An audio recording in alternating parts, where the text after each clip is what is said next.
जय हिंद दोस्तों, मैं Vikas UGC NET second history paper faculty आप सभी का स्वागत करता हूं फ्लो फॉर्म पर। आई होप कि आप सभी अच्छे होंगे और आप सभी की तैयारियां अच्छी चल रही होगी। तो एक बार जुड़ जाइए, उसके बाद क्लास को स्टार्ट करेंगे।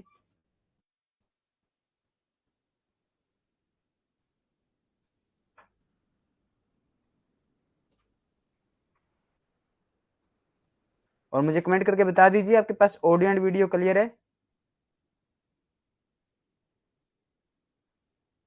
और मुझे कमेंट करके बता दीजिए। जी बिल्कुल, सब कुछ ऑल ओके है। अनु, गुड इवनिंग, शुभ संध्या।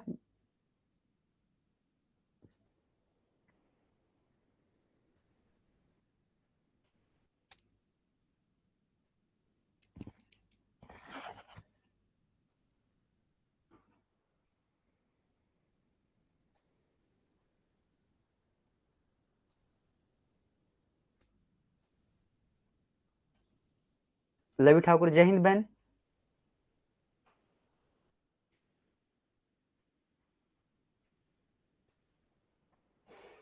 जुड़ जाइए एक बार सभी।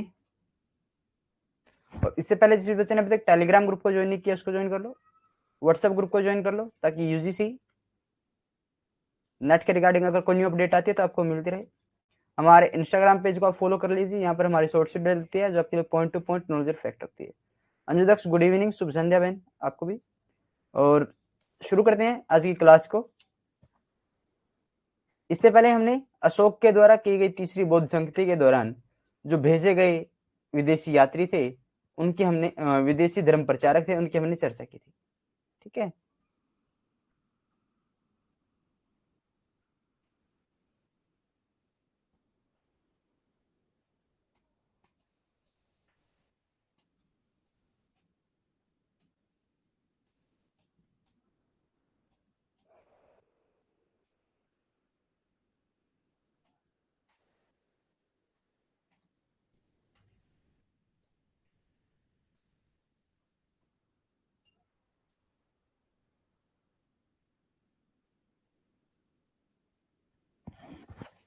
तो आज की जो क्लास शुरू हमारी होगी वो होगी अशोक के धम्म से, कि अशोक के धम्म के दो पक्ष।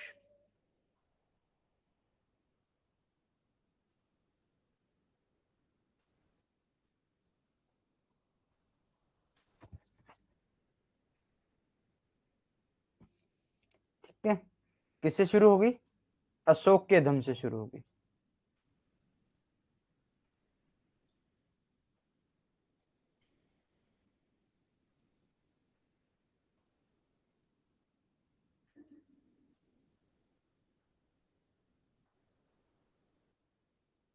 लंका में बौद्ध धर्म प्रचारकों को काफी सफलता प्राप्त हुई। वो कह रहे हैं कि श्रीलंका में जो दो बौद्ध प्रचारक गए थे, महेंद्र और संघमित्रा, उनको क्या हुई? अधिक सफलता प्राप्त हुई थी। महेंद्र ने वहां के शासक तीस को बौद्ध धर्म में दीक्षित कर लिया था और तीस ने संभवतः इसे राजधर्म बना लिया था, और स्वयं अशोक ने इस धर्म को राजधर्म घोषित कर दिया था तथा स्वयं अशोक के अनुकरण करते हुए उसने देवनामपिया, यानी तीस ने भी देवनामपिया की उपाधि ग्रहण की थी। अशोक ने स्वदेश व विदेशों में बौद्ध धर्म प्रचार के लिए भेजे। इस प्रकार बौद्ध धर्म ने भारत की सीमाओं का अतिक्रमण किया और एशिया के विभिन्न भागों में फैल गया, और यह अंतरराष्ट्रीय धर्म बन गया। बिना किसी राजनीतिक और आर्थिक स्वार्थ ने धर्म प्रचार का ये पहला उदाहरण देखने को मिलता है।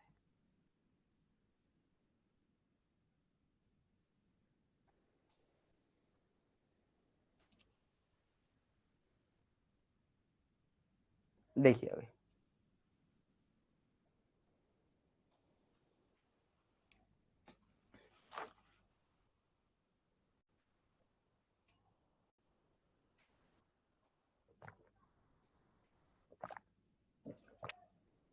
अशोक का धम्म। अशोक के धम्म के दो भाग हुए, सैद्धांतिक और व्यवहारिक। सैद्धांतिक क्या कहता है? तीसरे स्तंभ लेख में अशोक स्वयं से प्रश्न करता है कि धम्म क्या है, और उल्लेख करते हुए इसका उत्तर देता है। अशोक धम्म has two sides, theoretical and practical. Theoretical side, in third pillar article, Ashok asks himself the question, what is Dhamma? And answer it by mentioning.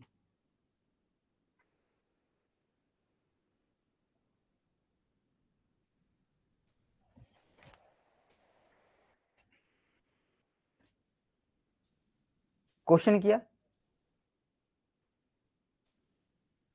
Maurya साम्राज्य की क्लासेस कल भी हो सकती है, ठीक है, अगर कोशिश करेंगे कल इसको कंप्लीट करने की, और मौर्य साम्राज्य को खत्म करने के बाद जब कल हम मौर्योत्तर साम्राज्य पढ़ेंगे संडे को, ठीक है, तो संडे को क्लास थोड़ा लेंथी रखेंगे, थोड़ी बड़ी करेंगे, एक लगभग 250 और 230 के आसपास क्लास को करने की कोशिश करेंगे कि इतनी लंबी हमारी क्लास हो जाए, ठीक है, और कोशिश करेंगे कि वो क्लास हमारी मॉर्निंग में ही हो।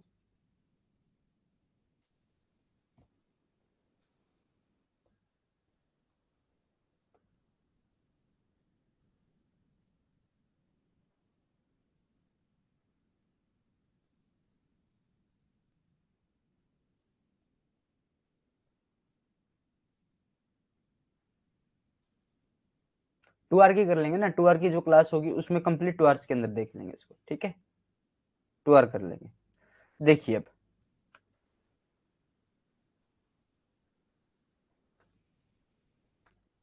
आपसी निवे और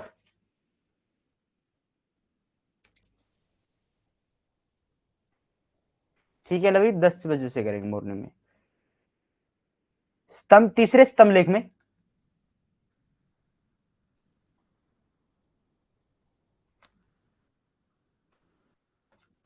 अशोक ने स्वयं से उत्तर किया, प्रश्न किया कि धम्म क्या है, तो अशोक ने उल्लेख करते हुए कहा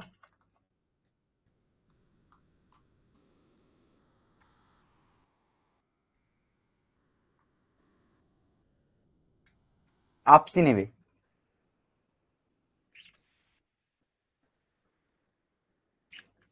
कम से कम दुष्कर्म करना, दुष्कर्म करना, ठीक है, फिर उल्लेखनीय किया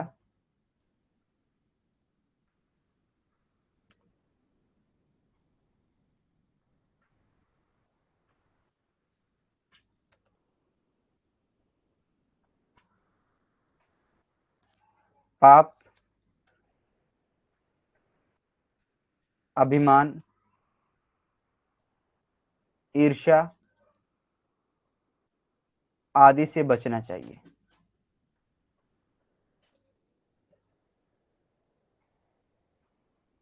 ठीक है, तथा बहुकथनों या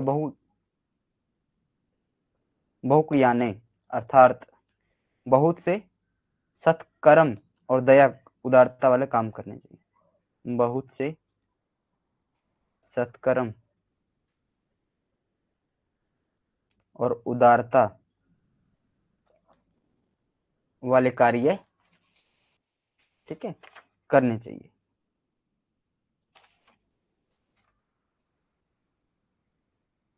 एक पक्ष कहता है बहुक्रियाने, ठीक है, ये बात कौन कहता है, ये बात कहता है बहुक्रियाने, अधिक से अधिक कल्याणकारी कार्य करने चाहिए, अधिक से अधिक कल्याणकारी कार्य करने चाहिए, और कहा, उल्लेख किया कि हमें अधिक से अधिक पाप से बचना चाहिए, ईर्ष्या से बचना चाहिए, अभिमान से बचना चाहिए, और ज्यादा से ज्यादा बहुक्रियाने यानी सत्कर्म करने चाहिए, सदा अभिमान से उदारता से रहना चाहिए, दया भावना हमेशा रखनी चाहिए, ठीक है, ये क्या है, ये धम है। धम के बारे में कहा स्तंभ लेख में तीसरे में। अपस्नेवे में कहा कि अपस्नेवे वह दम है जिसमें कम से कम दुष्कर्म किया जाए। फिर बहुक्रियाने के अंदर कहा कि अधिक से अधिक कल्याणकारी कार्य करना ही क्या है, धम है। आगे बढ़े।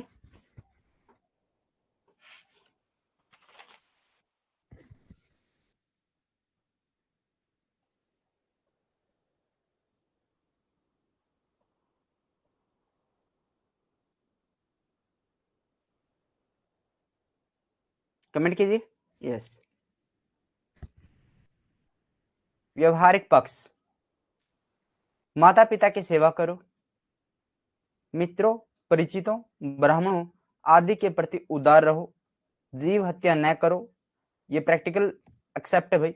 सर्व your parents, be goodness towards friend, be generous towards friends, acquaintances, Brahmans etcetera, do not kill living being etcetera. वो कहते हैं ब्राह्मणों और परिचितों जिनको आप जानते हो उनके प्रति क्या रहो, उदार रहो।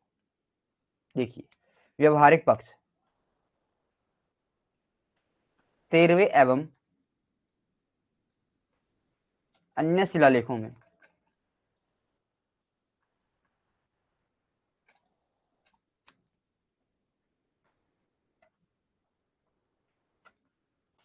धार्मिक संहिता के आधार पर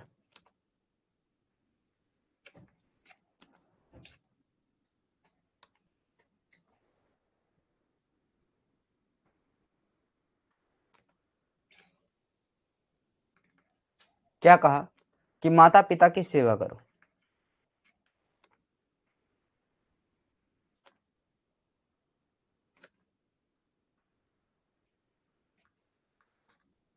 ठीक है, गुरुओं का सम्मान करो,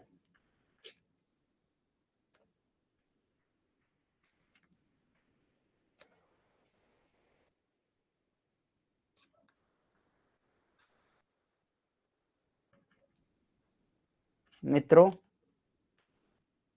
परिचितों, ब्राह्मणों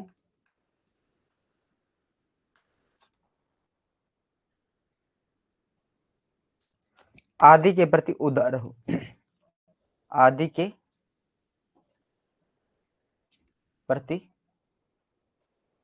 उदार रहो,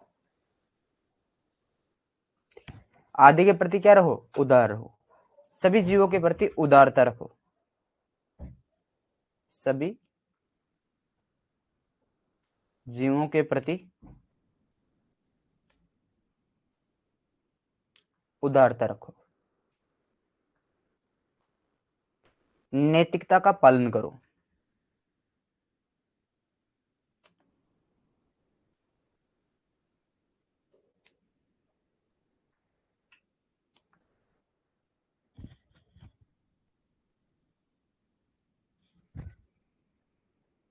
क्लियर है। एक ब्रह्मगिरी अभिलेख है, ब्रह्मगिरी नोट डाल के लिख लीजिए, ब्रह्मगिरी शिलालेख।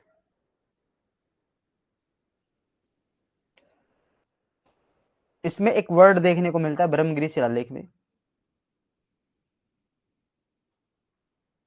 पूर्ण पंक्ति।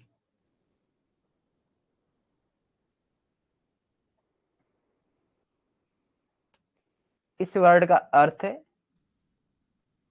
कि शिष्य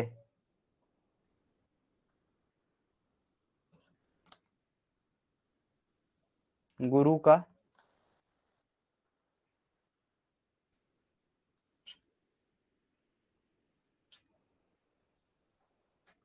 सम्मान करता है।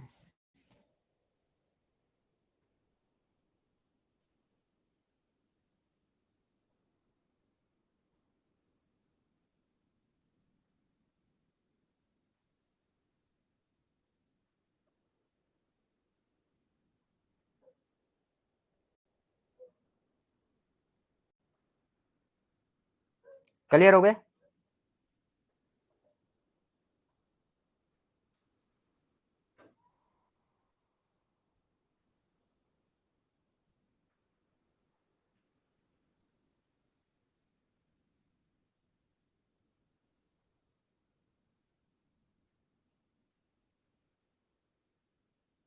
आगे बढ़ते हैं।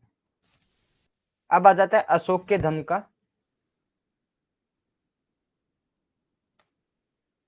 स्लाइड में से क्या, चलो बाद में जोड़ देंगे इसको, ठीक है। अशोक के अभिलेख आ जाते हैं भैया, अशोक के अभिलेख आ जाते हैं।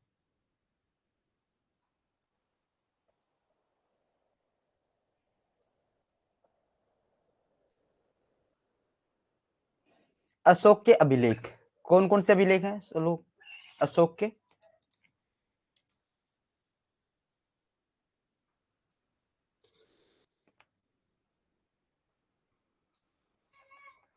शिलालेख, स्तंभलेख,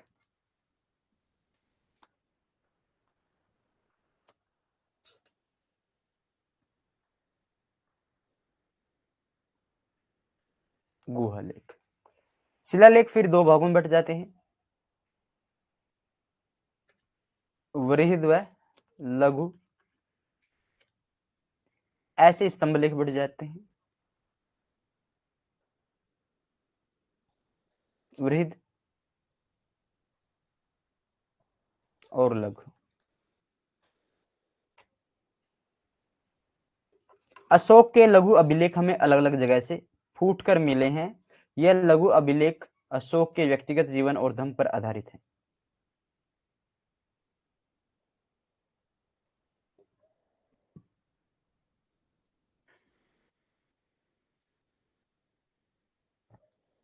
तो हम किसको शुरू करेंगे? अब अशोक के अभिलेखों शिलालेखों को शुरू करेंगे, और शिलालेखों के अंदर भी हम लघु शिलालेखों को शुरू करेंगे। तो स्टार्ट करें।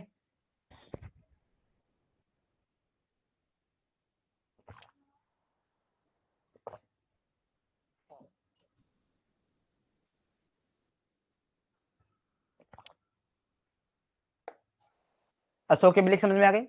शिलालेख, स्तंभलेख, गुहालेख। शिलालेख जो होंगे वो छोटे और बड़े होंगे, स्तंभलेख भी छोटे और बड़े होंगे, गुहालेख नॉर्मल रहेंगे अपना। देखिए अशोक के शिलालेख, किसको शुरू करेंगे हम?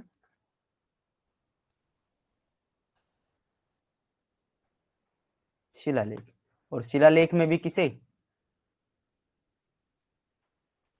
लघु शिलालेख।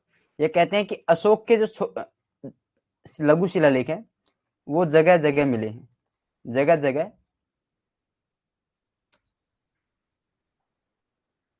फूटकर प्राप्त हुए हैं।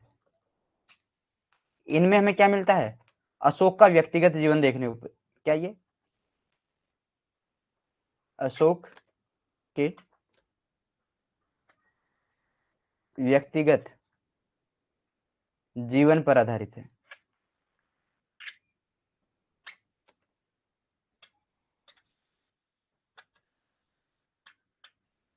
व्यक्तिगत जीवन पर आधारित है और धर्म पर आधारित है।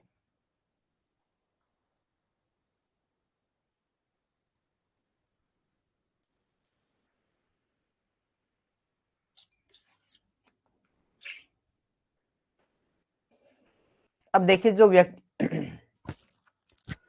व्यक्तिगत आधारित हैं वो देखिए, आ गया क्या? नहीं, देखिए सासाराम बिहार का जो अभिलेख है, सासाराम बिहार, ठीक है। मास के अभिलेख कर्नाटक के अंदर,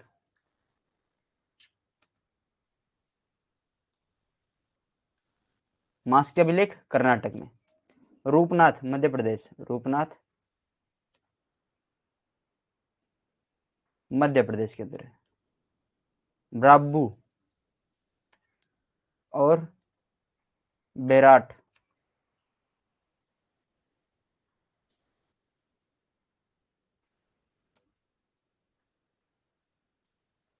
ये जयपुर के अंदर है।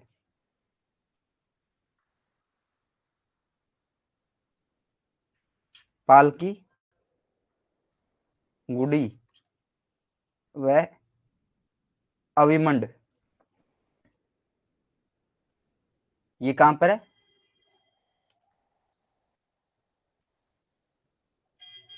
कर्नाटक के अंदर है, ठीक है। अशोक के व्यक्तिगत से आधारित या व्यक्तिगत जीवन पर आधारित कौन कौन से शिलालेख हैं? कौन कौन से शिलालेख है लघु? एक तो सासाराम बिहार के अंदर है, एक मास्की कर्नाटक के अंदर है, एक रूपनाथ मध्य प्रदेश के अंदर है, एक ब्राभू बेराट जयपुर के अंदर है, और एक कहते हैं पालकी गुड़ी व अविमड ये कहां पर है? कर्नाटक के अंदर है। अब धम पर आधारित कौन कौन से? गुजरा मध्य प्रदेश के अंदर अभिलेख है जो, ठीक है। गुजरा, कांधार, लगमान अफगानिस्तान के जो अभिलेख मिले हैं, ठीक है। साने मोरे, साने मारो, पान गुड़िया।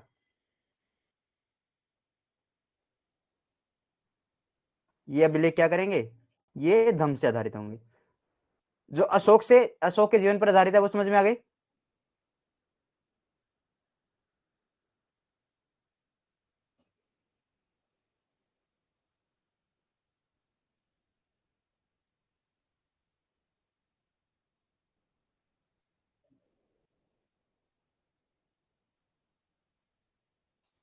लिखवा देते हैं एक बार दोबारा, देखिए।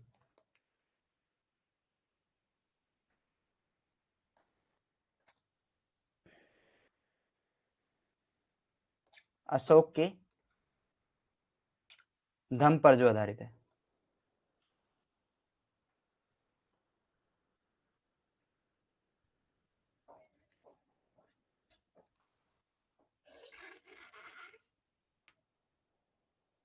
लघु शिलालेख गुजरा,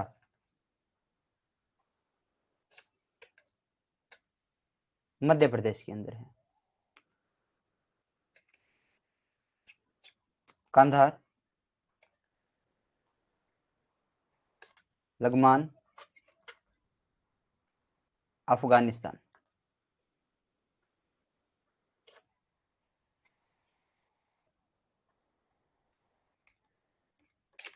साने मारो, ठीक है, साने मारो।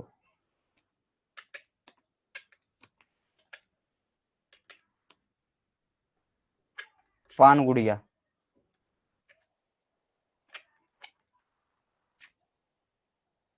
ईरागुड़ी, येरा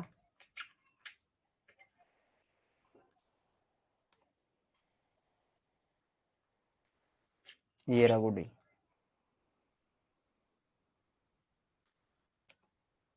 हेरोरा,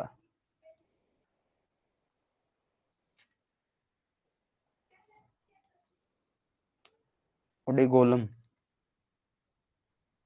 निट्टूर,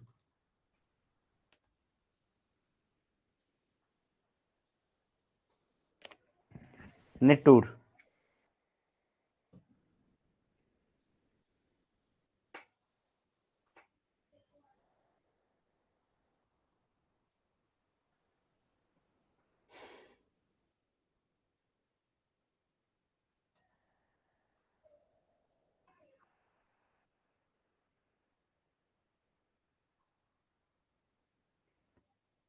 आगे बढ़े। Small inscription of Ashoka have been found in detail from different places. This short inscription is based on the personal life and dham of Ashoka. Nettur,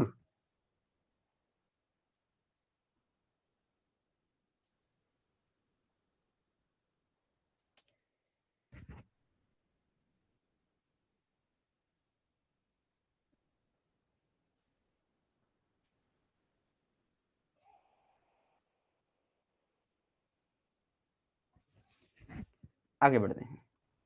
अब आ जाते हैं 14 वृद्धलेख, जहां से क्वेश्चन पूछा जाता है। ठीक है, जहां से क्वेश्चन पूछा जाता है और जहां से उम्मीद भी रहती है। वृद्ध शिलालेख, इनकी संख्या 14 है और ये 8 अलग अलग भागों से प्राप्त हुए हैं। मानसेरा, शाहबाजगढ़ी, गिरनार, सोपारा, यीरागुड़ी, धौली और जोगढ़। देखिए क्या है वृद्ध शिलालेख।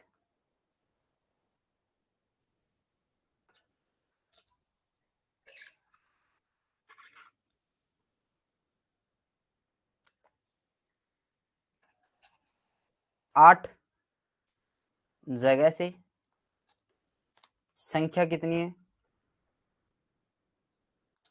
14। ठीक है, शाहबाजगढ़ी और मानसेरा, मानसेरा और शाहबाजगढ़ी, मानसेरा, शाहबाजगढ़ी,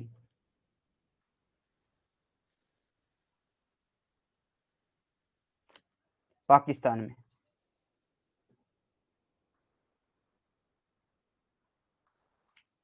ठीक है, कालसी,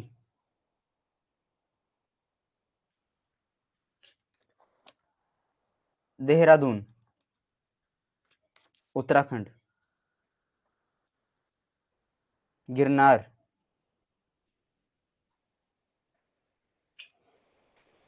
गिरनार कहाँ पर है? गुजरात में। उसके बाद सोपारा, ठाणे महाराष्ट्र में।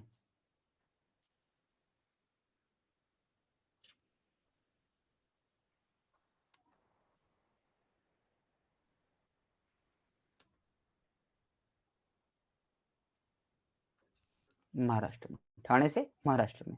येरागुड़ी कुर्नूल आंध्र प्रदेश, अरुणाचल प्रदेश। येरागुड़ी,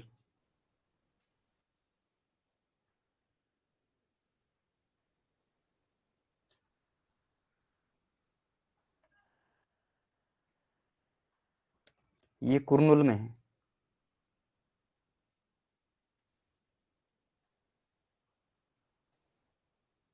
कुर्नूल अरुणाचल प्रदेश में। कुर्नूल कहां पर है? अरुणाचल प्रदेश में। धौली और जोगढ़,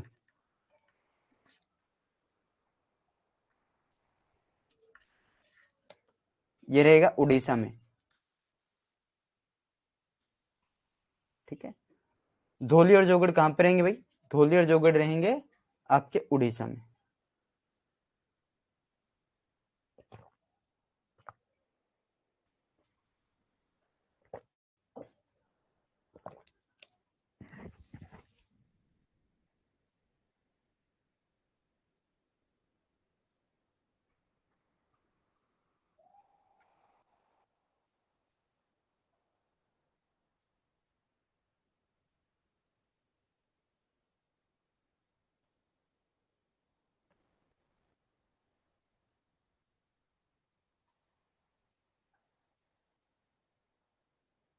आगे चले।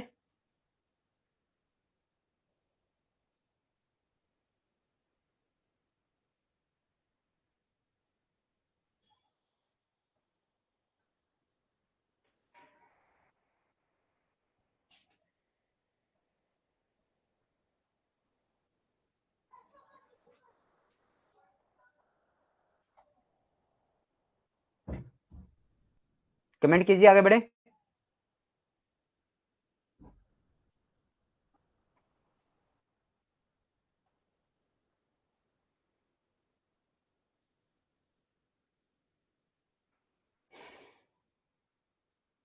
आगे बढ़ते हैं।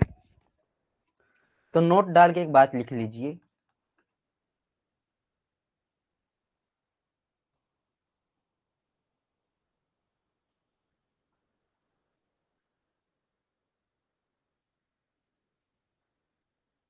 शाम को सोए जो गधा, सबाज गढ़ी मानसेरा। बिल्कुल ट्रिक अच्छी है।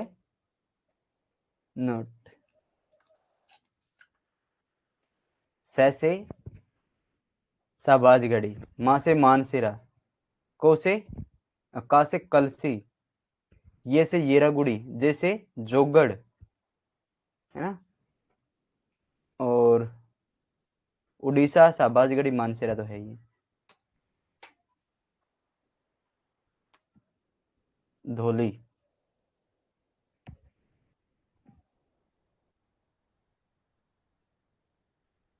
अच्छी ट्रिक है। ये ट्रिक लिख लो भाई सभी, यहां पर लिख देता हूं मैं। लवी ने ट्रिक भेजी है।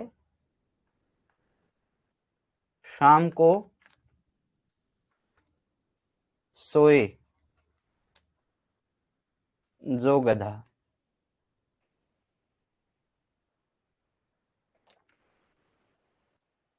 शाहबाज गढ़ी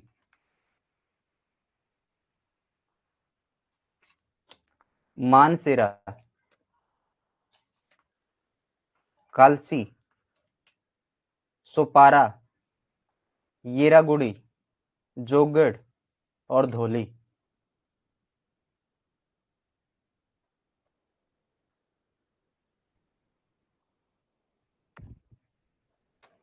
अब देखो,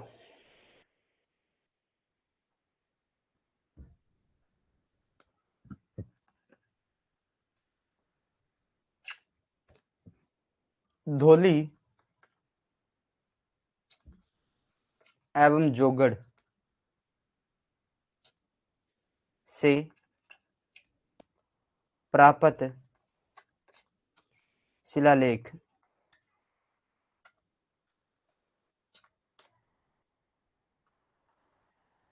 14वें वृद्ध शिलालेख के पूरक माने गए हैं।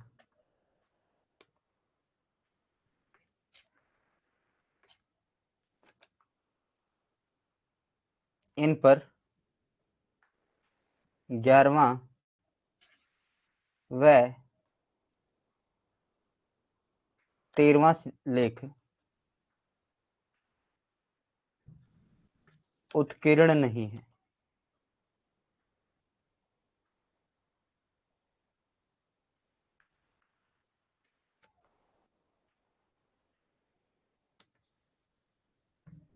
नहीं थे। इनके स्थान पर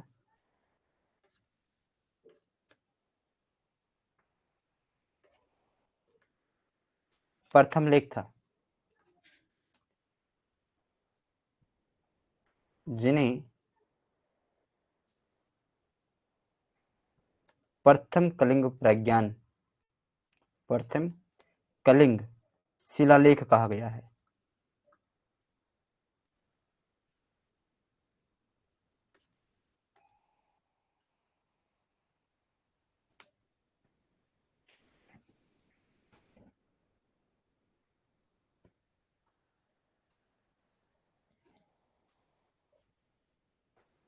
ये कहना चाहता है कि जो धोलिर जोगड़ अभिलेख शिलालेख है, उनके ऊपर 13वां और 14वें शिलालेख 14वें वृद्ध अभिलेख की ये पूरक माने गए हैं।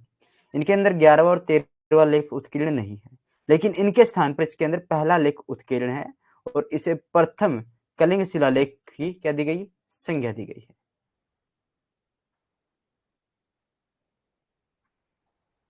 आगे बढ़े।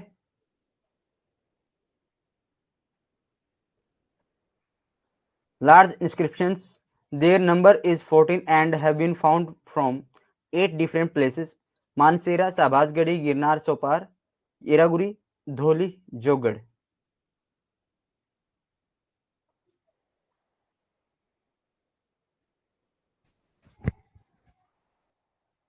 शिलालेख नंबर 1, विशेष रूप से त्योहारों के मौसम में पशु बलि पर क्या कर दिया, प्रतिबंध लगा दिया। इसने कहा कि पशुओं की जो हत्या है और उत्सव पर जो प्रतिबंध लगाया, पशु हत्या एवं उत्सव पर प्रतिबंध लगा दिया था। दूसरे शिलालेख में क्या किया, मनुष्य और जानवरों को चिकित्सा उपचार, फल, औषधियां, जड़ी बूटियां लगाना, कुएं खुदवाना दक्षिण भारत के पांड्य, सत्यपुर और केरल पुत्रों के इसके अंदर उल्लेख देखने को मिला है। ताम्रपर्णी, इनका भी उल्लेख है यहाँ पर।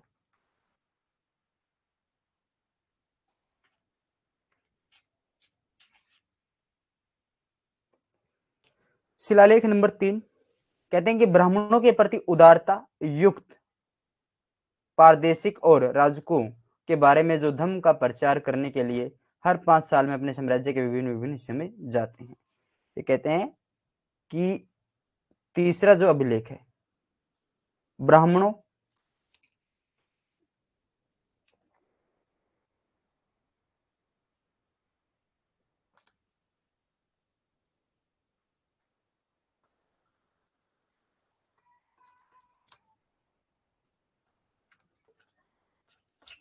शर्मणों एवं माता पिता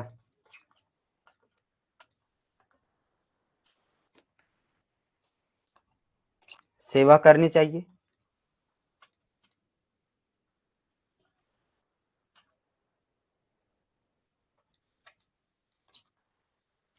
अल्प व्यय करना चाहिए।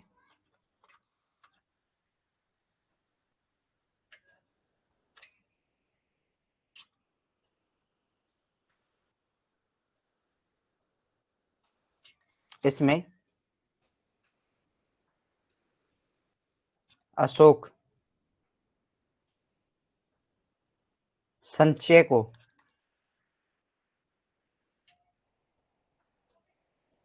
श्रेष्ठ मानता है। क्या मानता है? श्रेष्ठ मानता है। किसमें? 13वें शिलालेख में। और प्रदेश में सभी राजकों की नियुक्ति के प्रत्येक 5 वर्ष बाद अनुसंधान दौरे की बात करता है कि जो राजकु यानी जो धर्म प्रचार के लिए जिनकी नियुक्ति की गई है वो 5 साल बाद जाएं और धर्म प्रचार के दौरे करें कि क्या कुछ प्रोग्रेस है। आगे बढ़े।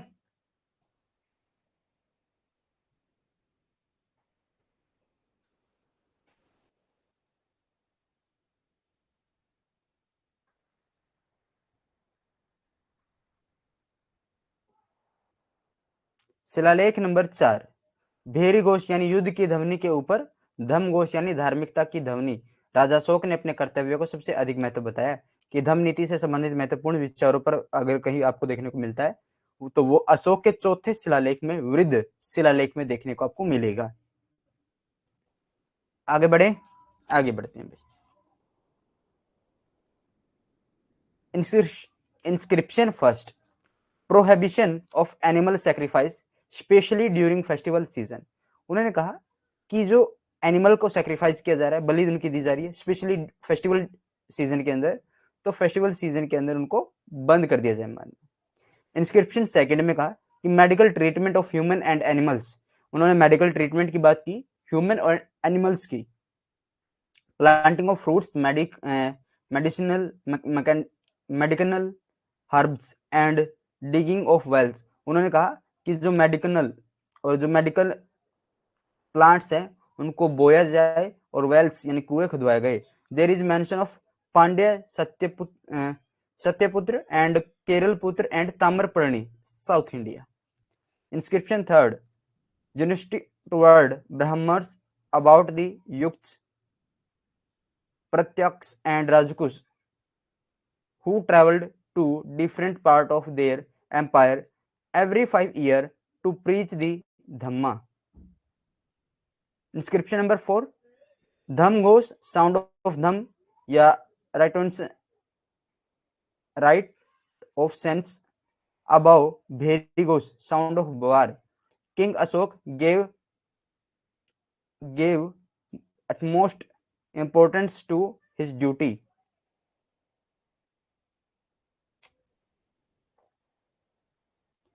शिलालेख नंबर 5, धम्म महामात्रों के बारे में है, गुलामों के साथ सही व्यवहार करना चाहिए। ठीक है। अधिकारियों का एक विशेष कैडर धम्म घोष नियुक्त, एक अधिकारियों का क्या किया गया, एक विशेष कैडर नियुक्त किया गया, धम्म घोष नियुक्त किया गया और उसे राज्य के भीतर धम्म का प्रसार करने का कर्तव्य सौंपा दिया गया। देखिए,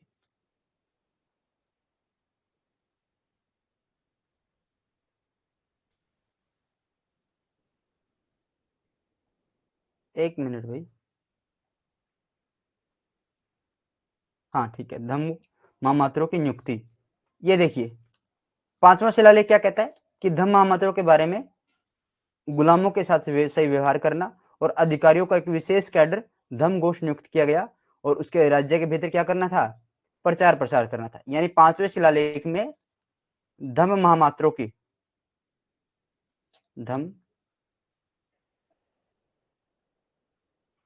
महामात्रों की नियुक्ति की गई।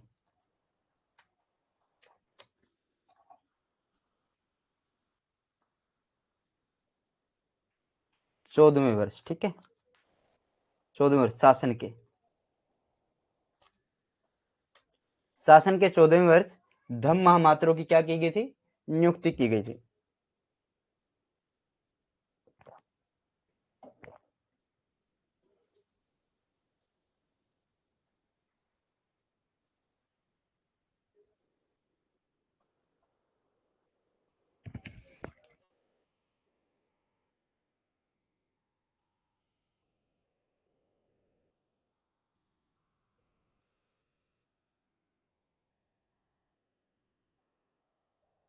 आगे शुरू करें।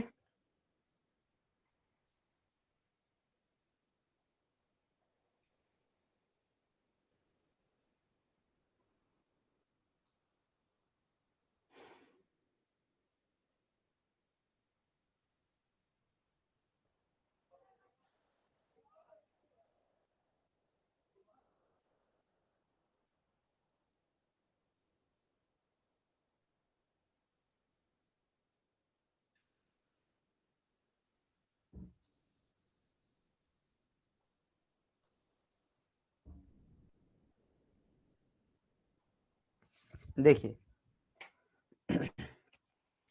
6 इंस्क्रिप्शन जो है,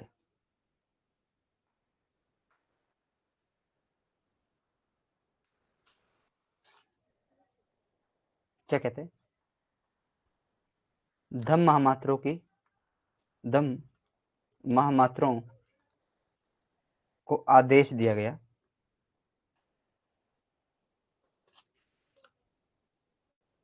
ठीक है इसमें। और दूसरे भाग में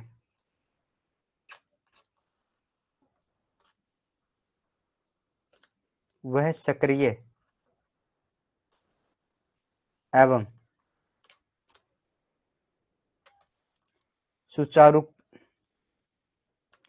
सुचारक प्रशासन चलाने की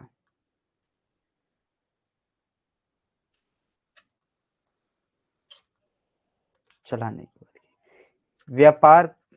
व्यापार का उल्लेख इसमें मिलता है।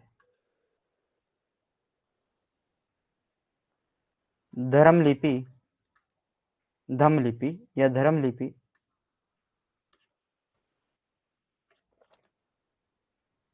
खुदवाना या खुदवाने के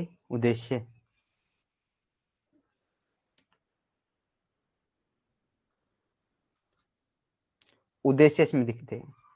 स्थानीय भाषा में खुदवाए गए थे, प्राकृत भाषा के अंदर कोई भी पढ़ सकता था।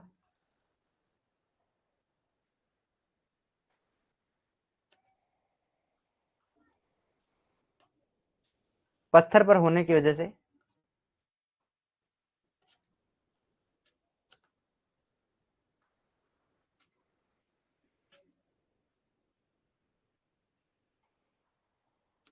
लंबे समय तक रहे।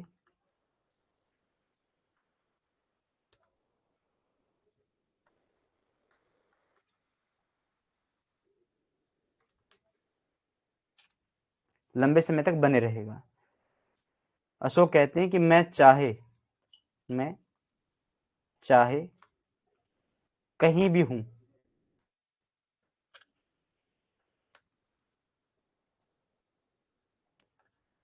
प्रतिवेदक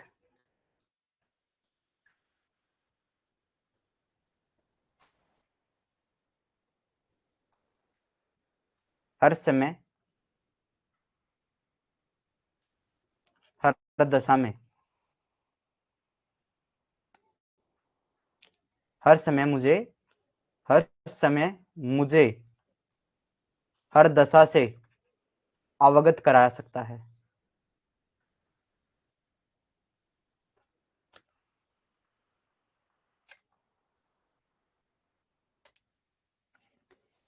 ये साम्राज्य के बीच रहने वाले प्रतिवेदकों के बारे में, जो लोग वहां पर रह रहे हैं वो वहां से नॉलेज इकट्ठा करते हैं कि साम्राज्य के अंदर क्या चल रहा है, कैसी स्थिति है, क्या कुछ हो रहा है, उसके बारे में जानकारी किसको देते हैं? अशोक को।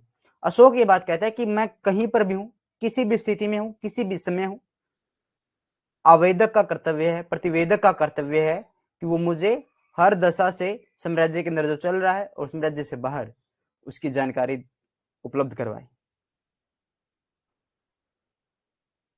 आगे बढ़ते हैं।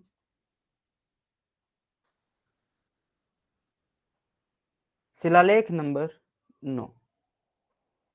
एक मिनट भाई, फिर शिलालेख बचते हैं ना। हाँ 6 किया ना। आगे देखिए शिलालेख नंबर 7। सभी संप्रदायों के बीच धर्मों के प्रति सहिष्णुता और उसके साथ साथ उसके पड़ोसी राज्य में जनता के लिए कल्याणकारी कदम उठाए जाएं, यानी सभी मिलजुल कर रहें। शिलालेख नंबर 8। अशोक की बोध गया और बोधि वृक्ष की पहली यात्रा, उनकी पहली धम्म यात्रा के बारे में, उनके बिहार यात्रा के बारे में महत्व क्या करता है? दर्शाता है। बिहार सभा यात्राओं को बंद करके धम्म यात्राओं की शुरुआत की थी।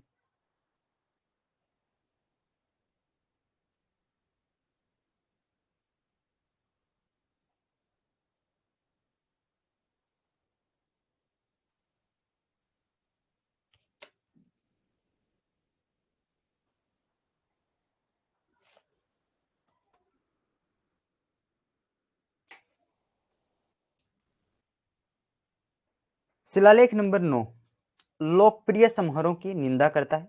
नैतिक आचरण पर बल दिया। ये कहते हैं कि खुशी के अवसर पर मनाए जाने वाले समारोह की क्या की थी? निंदा की थी। खुशी के समय मनाए जाने वाले त्योहारों या समारोह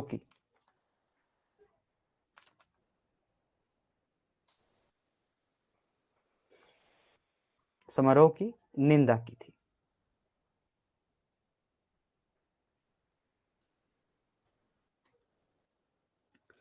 शिलालेख नंबर 10, व्यक्ति की प्रसिद्धि और महिमा की इच्छा को अस्वीकार करते हुए धर्म पर जोर दिया था। यानी ख्याति एवं गौरव की क्या की है? इसमें निंदा की है। ख्याति एवं गौरव की निंदा करता है। धम्म नीति को क्या बताता है? धम्म नीति को श्रेष्ठ बताते हैं। शिलालेख नंबर 11, धम्म पालन करने के लिए सर्वोत्तम नीति है। अगर किसी चीज का पालन करना है तो वो धम्म का है, और धम्म की व्याख्या करता है वहां पर, जिसमें बड़ों का सम्मान, दासों और नौकरों की चिंता शामिल है। शिलालेख नंबर 12, इसमें महिलाओं के कल्याणकारी प्रभारी महंतों, इथिजिकों, महामंतों और दूसरों के धर्म के प्रति सहिष्णुता का उल्लेख मिलता है।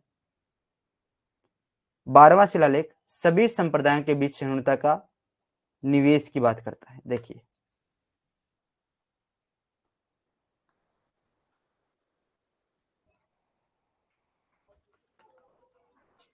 12वां शिलालेख क्या कहता है?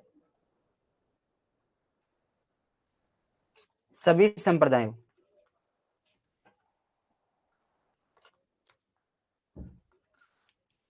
संप्रदायों के बीच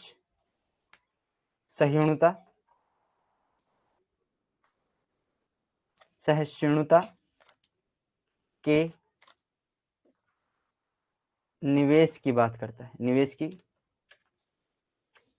बात करता है। यदि आप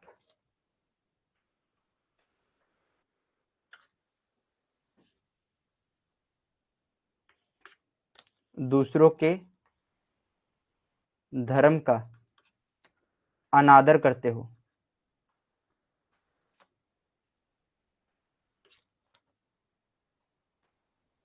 तो वह तो वास्तव में आप अपने ही धर्म का अनादर करते हो।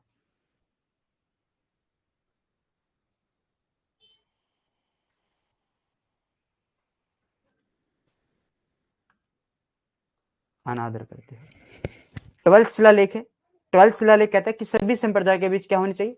सहिष्णुता होनी चाहिए, यानी मिलजुल कर वो सभी संप्रदाय रहें। यदि आप एक दूसरे के प्रति या एक दूसरे के धर्म के प्रति कोई निंदा करते हैं तो ये मान लीजिए आप स्वयं की ही निंदा कर रहे हैं। ठीक है, क्या कर रहे हैं? आप स्वयं की निंदा कर रहे हैं। ये बात किसमें कही गई है? 12वें शिलालेख के अंदर की गई है। समझ में आ गया?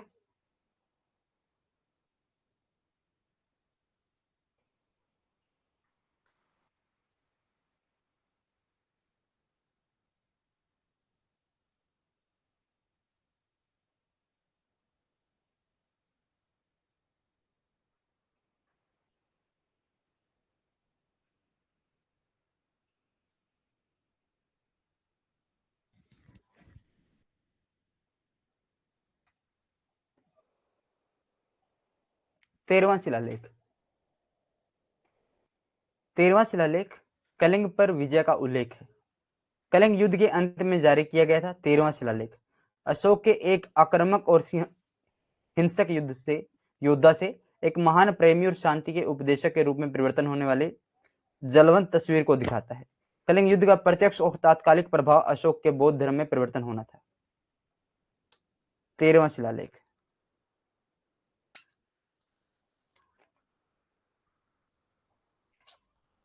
शासन के 9वें वर्ष में स्थापना हुई।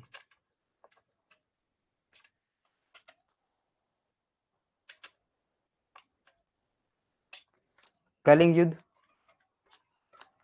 एवं उसके विनाश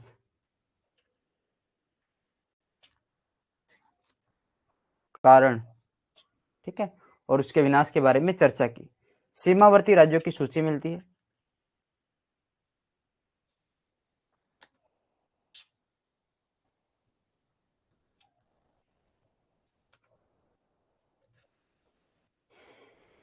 समकालीन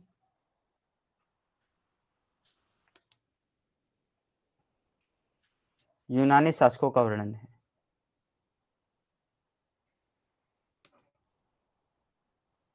वर्णन है। 14वें शिलालेख का उद्देश्य क्या है? लोगों को धार्मिक जीवन जीने की प्रेरणा देता है। 14वां शिलालेख लोगों को धार्मिक जीवन जीने की प्रेरणा देता है।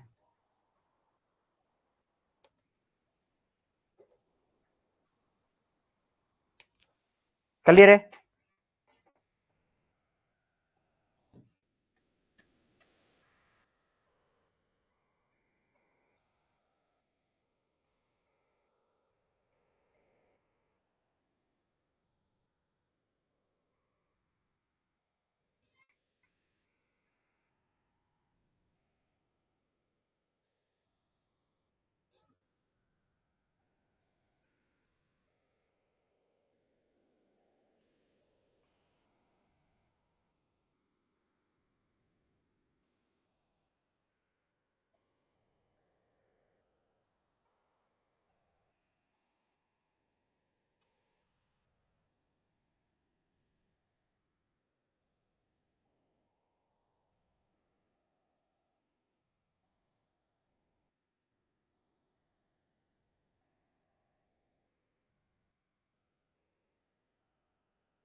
कमेंट कीजिए, समझ में आ गया?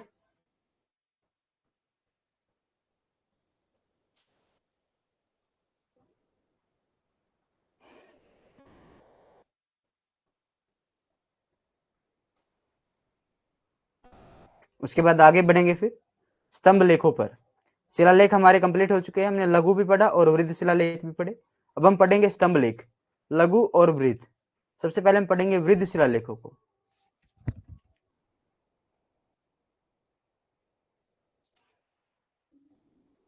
वृद्ध स्तंभ लेख, इनकी संख्या 7 है। कितनी संख्या इनकी? 7 है। जो कितने जगह से मिले? 6 विभिन्न भागों से मिले हैं।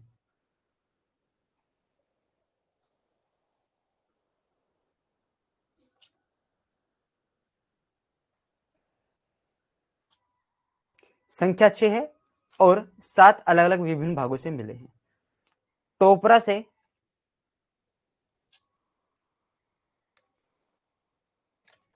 पूरे 7 लेख, जबकि अन्य स्थानों से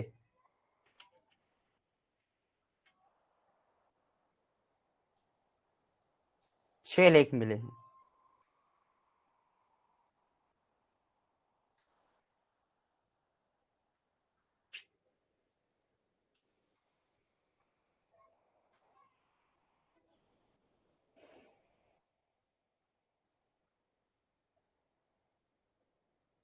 तो पहले स्तंभ लेख की चर्चा, पहले वृद्ध लेख की चर्चा करें, स्तंभ लेख की।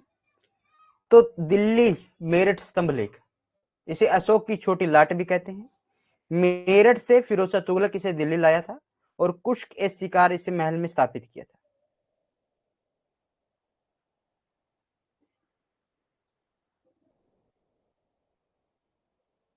देखिए क्या है, मेरठ स्तंभ लेख, दिल्ली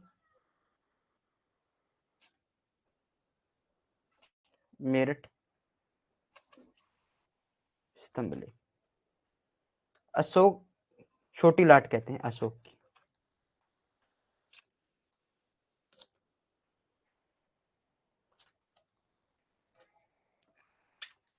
फिरोज शाह तुगलक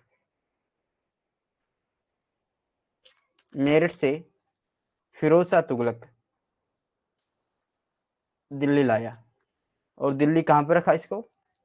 कुश्क ए शिकार महल में, कुशक ए शिकार में। फर्रुखसियर के समय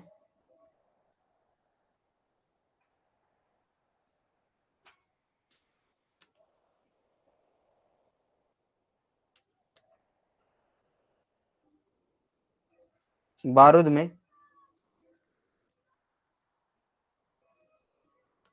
विस्फोट, फर्रुखसियर के समय बारूद में विस्फोट होने के कारण यह क्षतिग्रस्त हो गया था। विस्फोट होने के कारण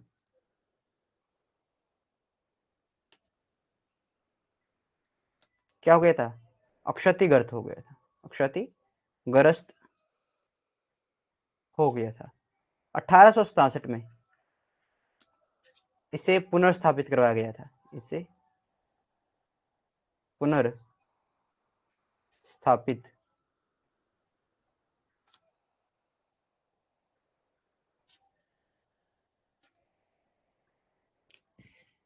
करवाया गया था।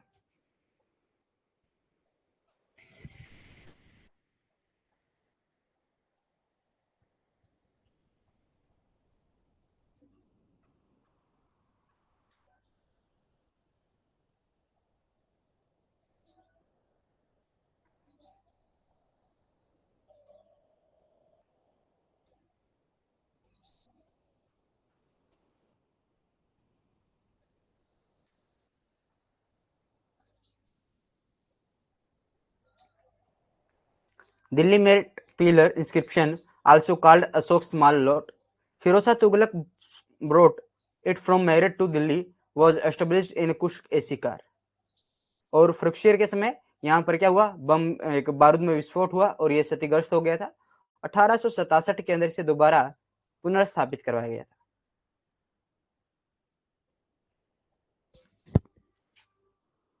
दूसरा स्तंभ लेख, दिल्ली टोपरा स्तंभ लेख। टोपरा कला गांव हरियाणा के अंदर है, ठीक है। बाद में फिरोज शाह तुगलक के द्वारा दिल्ली स्थापित करवाया गया था। देखिए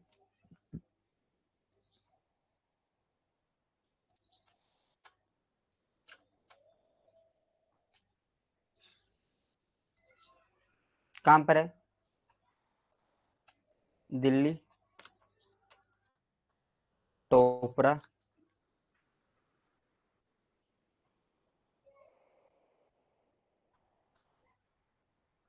टोपरा कहां पर है? हरियाणा के अंदर है। टोपरा कहां पर है? हरियाणा पर। वैसे तो टोपरा कला गांव वर्तमान में यमुनानगर में आता है, लेकिन टोपरा जो अभिलेख है वो हमें अंबाला से मिला था, ठीक है। कहां से मिला था? अंबाला से मिला था। इसे अशोक की बड़ी लाट कहा जाता है, बड़ी लाट इसे अशोक की कहा जाता है। पहले टोपरा कला गांव हरियाणा में था, बाद में पहले टोपरा कला गांव जो हरियाणा के अंबाला में था और बाद में यमुनानगर में चला गया था। और इसे फिरोज शाह तुगलक के द्वारा यमुना नदी के रास्ते से लाया गया था। फिरोज शाह तुगलक के द्वारा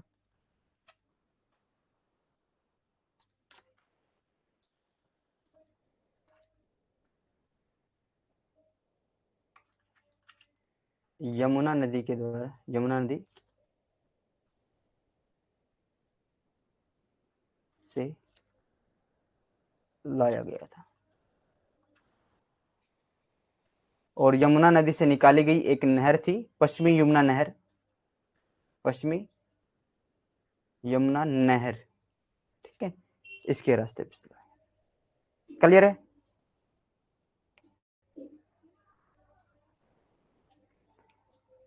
अगर आपसे टोपरा अभिलेख पूछे तो आपको अंबाला टिक करना है। टोपरा अभिलेख हमें मिला है अंबाला से। अगर टोपरा कला गांव पूछे तो वो अब वर्तमान में यमुनानगर में चला गया है।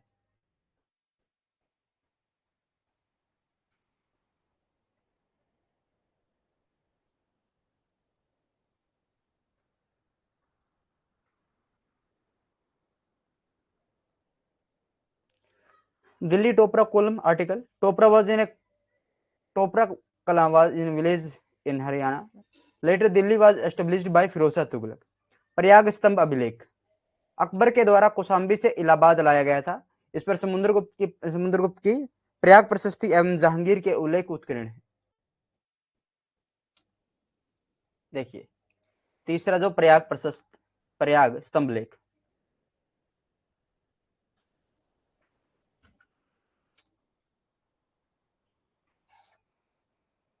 इसे कौन लेकर आया था?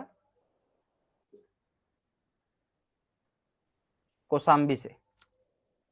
कौशाम्बी कहां पर? इलाहाबाद।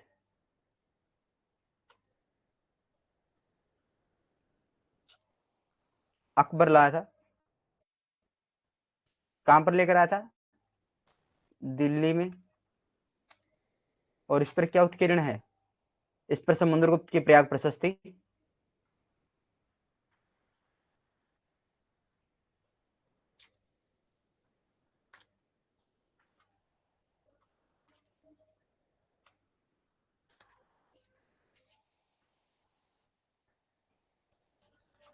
एवं जहांगीर के लेख उत्कीर्ण है।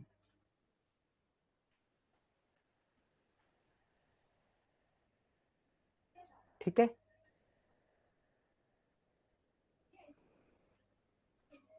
अशोक ने अपने महामात्यों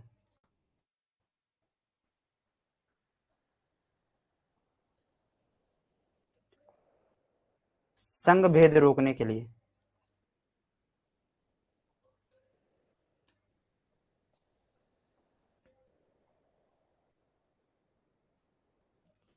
चेतावनी दी थी।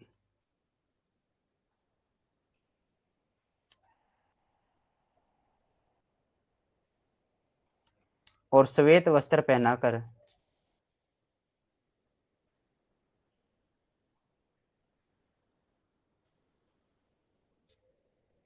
निष्कासित करने की बात की थी। निष्कासित, निष्कासित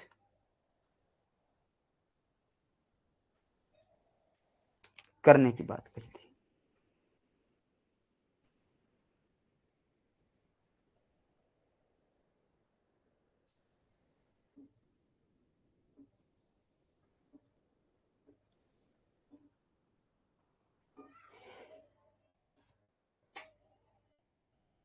आगे बढ़े।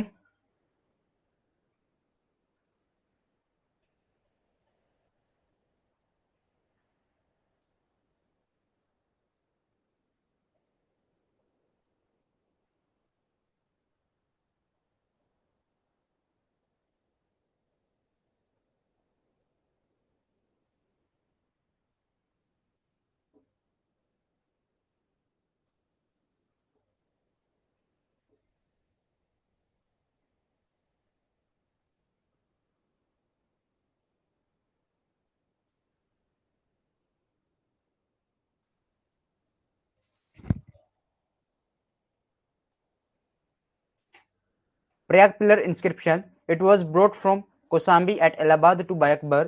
Samudragupta Prayag Prashasti and Jahangir writings are engraved on it. इसके ऊपर प्रयाग प्रशस्ति और जहांगीर की जो लेख है वो इसके ऊपर लिखे हुए हैं, उत्कीर्ण इनक्रेव्ड हैं। अब आ जाता है लोरिया नंदनगढ़। इस पर मयूर का चित्र है जो मौर्यों का संबंध मौर्य जनपद से स्थापित करता है। देखिए कौन सा है? लोरिया नंदनगढ़। लोरिया नंदगढ़ कहां से मिला? चंपारण बिहार में।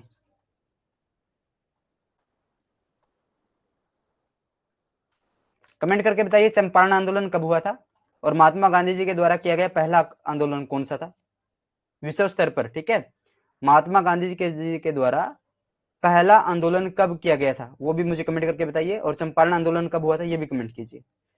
इस पर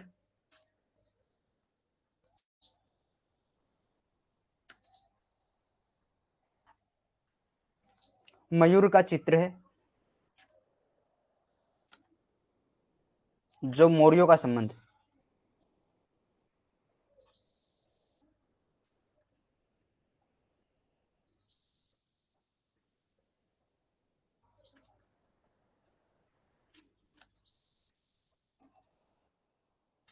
मौर्य जनपद से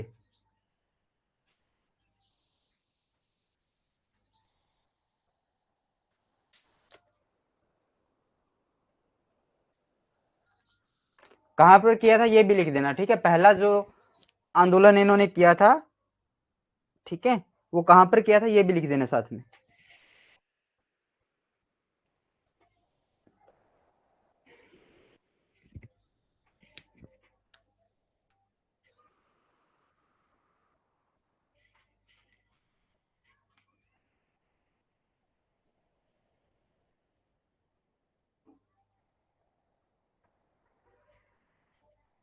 जी बिल्कुल, पहला आंदोलन जो किया गया था वो रंग भेद के खिलाफ अफ्रीका के अंदर किया गया था, दक्षिण अफ्रीका। ये चले गए थे 1893 में अब्दुल्ला नामक व्यापारी का केस लड़ने के लिए, और वहीं पर इन्होंने ये आंदोलन किया था। कब किया था? चंपारण 1917, वेरी गुड, बिल्कुल राइट आंसर है। चंपारण के अंदर तो 1917 में हुआ था, और ये भारत का पहला आंदोलन है, ठीक है।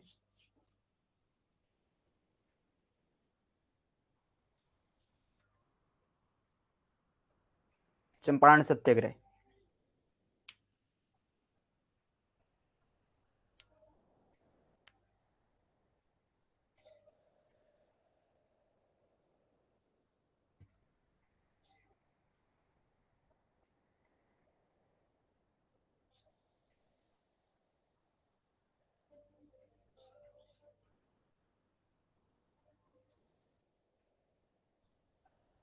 जी बिल्कुल, ये किसान आंदोलन था, और ये बागान मालिकों के खिलाफ था। बागान मालिक जबरन किसानों से नील की पैदावार कराने की कोशिश कर रहे थे, तो गांधी जी ने वहां पर आंदोलन किया और अंग्रेजों को पत्र लिखा, और बाद में समझौता हुआ और संधि हुई, और कहा गया कि जो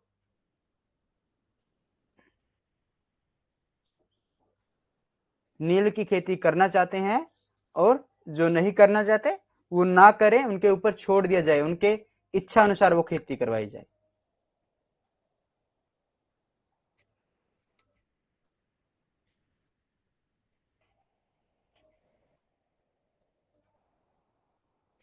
और इस खेती का बहुत ज्यादा प्रभाव पड़ा था यूरोप के अंदर। यूरोप के अंदर जो कपड़ा बनाने वाली फैक्ट्रीज थी, वो कपड़ा रंगने के लिए भारतीय नील का प्रयोग करती थी। भारतीय नील उत्तम क्वालिटी का होता था। तो भारत में नील की पैदावार हुई कम, जैसे ही डाउन हुई वैसे ही वहां पर क्या हुआ, क्राइसिस हुआ, वहां पर नील का क्राइसिस होना शुरू हो गया, नील की समस्या बड़ी हो गई वहां पर।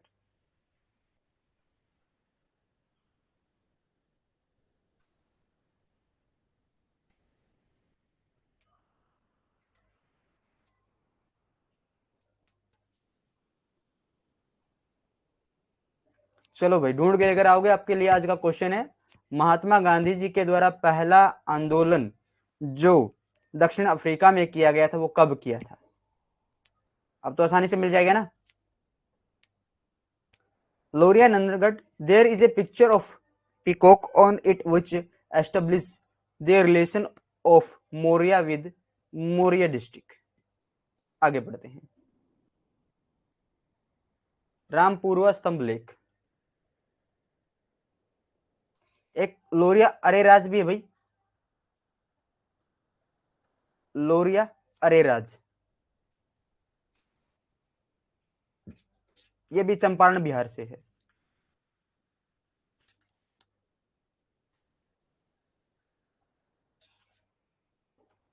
ठीक है, ये भी कहां से मिला है? चंपारण बिहार से हमें देखने को मिलता है। तो अब पढ़ते हैं रामपुरवा स्तंभ लेख। रामपुरवा स्तंभ लेख ये भी चंपारण बिहार में है।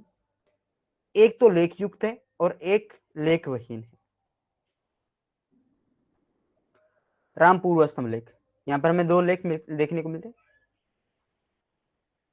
देखिए भाई,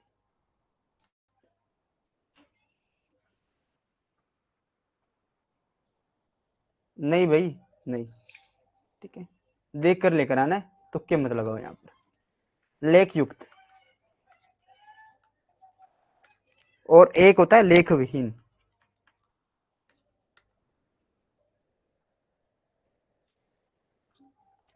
जो लेख युक्त है,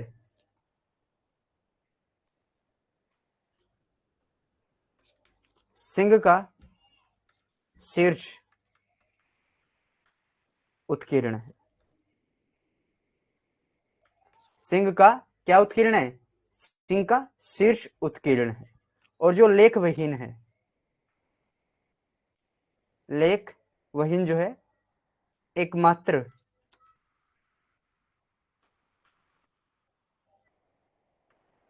वृषभ की आकृति वाला लेख इसके ऊपर है। ठीक है, इसके ऊपर कुछ भी लिखा हुआ नहीं है, इसके ऊपर कुछ भी लिखा नहीं गया, सिर्फ आकृति बनी हुई है एक वृषभ की। और इसके ऊपर क्या है? इसके ऊपर लिखा गया है।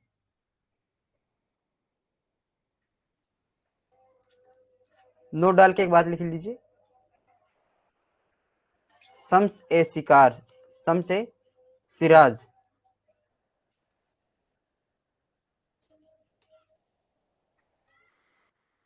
सिराज की रचना क्या है? तारीख ए फिरोज शाही।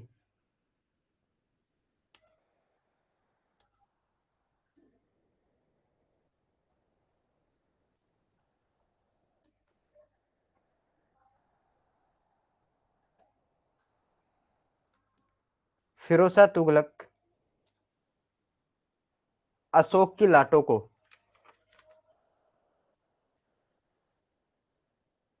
ठीक है, शम्स ए सिराज, शम्स ए सिराज कहते हैं। रितपाल गुड इवनिंग बहन। शम्स ए सिराज उल्लेख करते हैं तारीख ए फिरोज शाही में कि फिरोजा तुगलक किस प्रकार अशोक के शिलालेखों को या स्तंभ लेखों को लेकर आया था।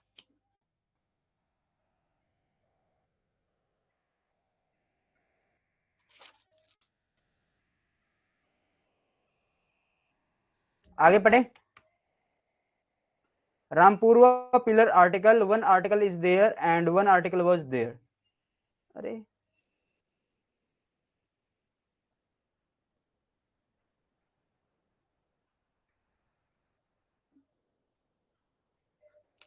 एक आर्टिकल के ऊपर तो कुछ लिखा हुआ है और दूसरे आर्टिकल के ऊपर कुछ नहीं लिखा हुआ है। ठीक है, आगे पढ़े।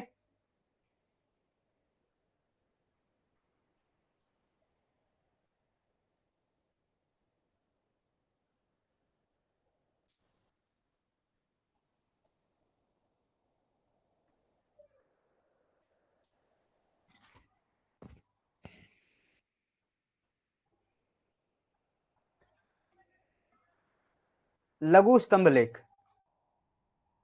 लघु स्तंभ लेख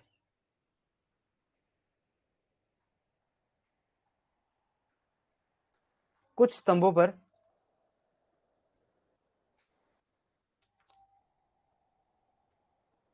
केवल एक या एक लेख होने के कारण, एक लेख होने के कारण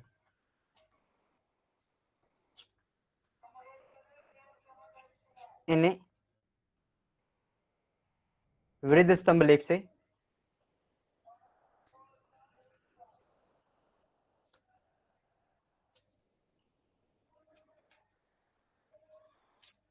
अलग रखा है। ठीक है, वृद्ध स्तंभ लेख से इनको अलग रखा है। तो कौन सा स्तंभ लेख है? पहले हम पढ़ते हैं रुमनदेई लघु स्तंभ लेख को। अशोक की रुमनदेई यात्रा का इसमें वर्णन मिलता है।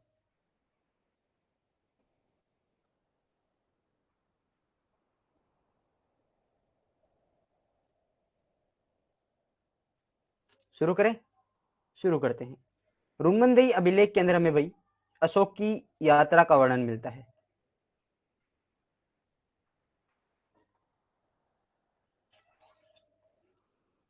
इसके उपनाम अगर मैं बात करूं,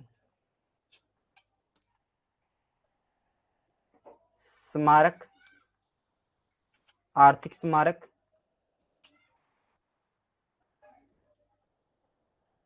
स्तंभ लेख, ये इसके उपनाम है। अशोक की रुमनदेई यात्रा का वर्णन है, अशोक की यात्रा का वर्णन है। ये क्या थी? बुद्ध की जन्मस्थली थी। तो इसलिए अशोक ने क्या किया था? बलि कर, जो धार्मिक कर था, बलि कर बंद करवा दिया था।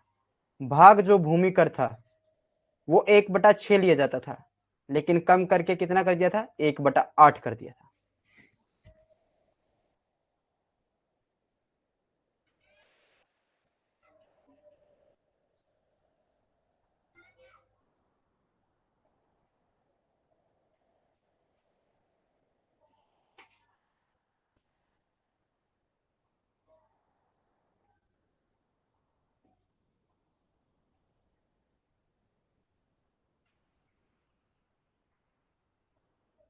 निगलीवा या निगली सागर रुमंदी जिला नेपाल में है।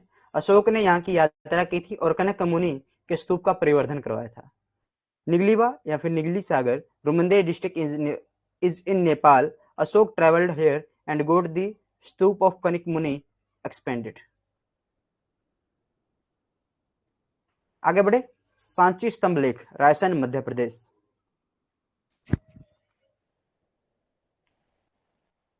सांची स्तंभ लेख कहां पर है, मध्य प्रदेश के अंदर है। महामात्यों को संघ भेद रोकने का इसमें आदेश दिया गया था।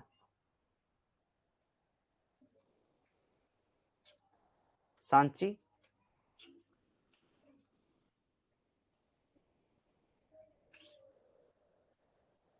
स्तंभ लेख कहां पर है, मध्य प्रदेश रायसेन,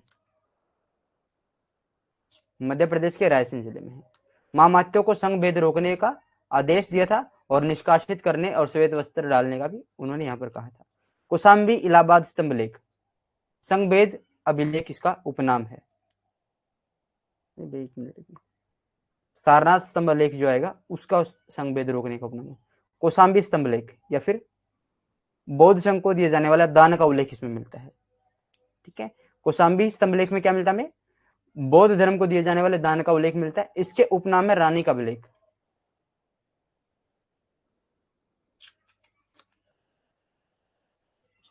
रानी का अभिलेख,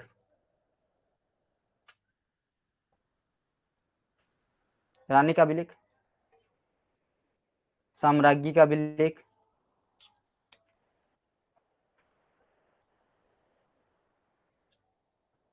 इसमें कारुवती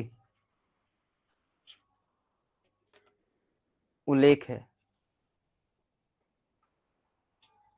कारुवती कौन है, तीवर की मां। ठीक है, और बौद्ध संघ के दिए जाने वाले दान का उल्लेख इसमें मिलता है कौशाम्बी अभिलेख में।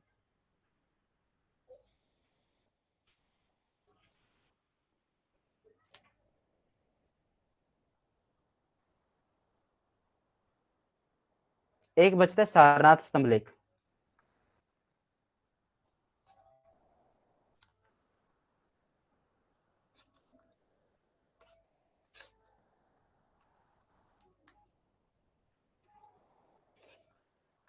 संघ भेद अभिलेख उपनाम, महामात्यों को इसमें भी संघ भेद रोकने का आदेश दिया गया था। देखिए, उसमें निष्कासित कर कर बाहर भेजने का आदेश दिया गया, इसमें संघ भेद रोकने के आदेश दिए गए। दोनों ही सेम रहेंगे, सारनाथ और सांची स्तूप।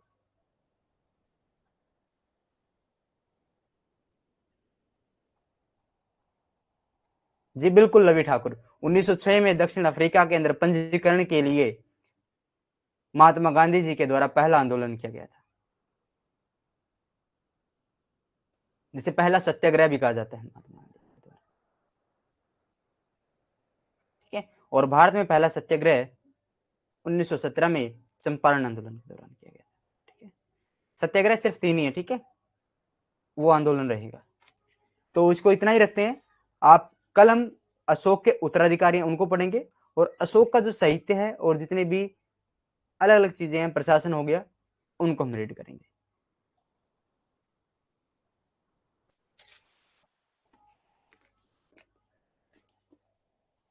तो क्लास आपको कैसे लगी इसके बारे में कमेंट कर दीजिए, और उसके बाद क्लास को फिर एंड करते हैं।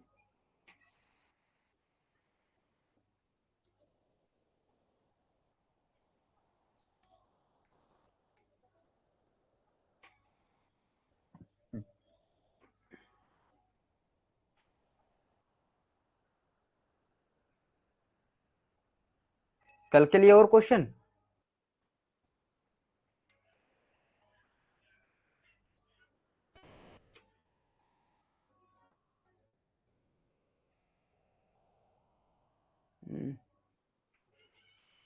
Thank you Anuben, thank you.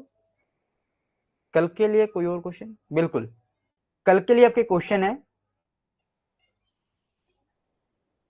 Ashok के द्वारा